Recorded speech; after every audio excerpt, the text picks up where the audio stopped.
सोलापूर स्थानिक स्वराज्य संस्था मतदारसंघाच्या विधान परिषद निवडणुकीची घोषणा झाल्यानंतर भाजपमध्ये उमेदवारीसाठी जोरदार हालचाली सुरू झाल्या आहेत।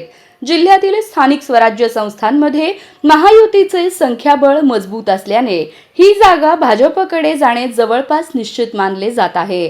भाजपकडून माजी आमदार प्रशांत परिचारक, राम सातपुते, राजेंद्र राऊत, राजन पाटील आणि जिल्हाध्यक्ष शशिकांत चव्हाण यांची नावे चर्चेत आहेत।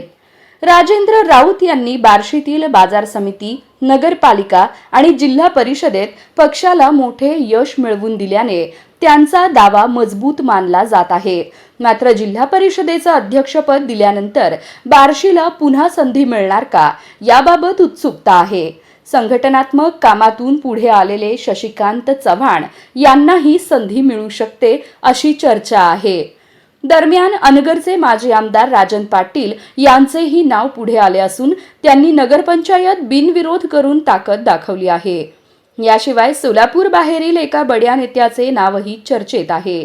अंतिम निर्णय पालकमंत्री जयकुमार गोरे आणि पक्षश्रेष्ठींकडे असल्याने भाजपची उमेदवारी कोणाला मिळणार याकडे जिल्ह्याचं लक्ष लागलं आहे।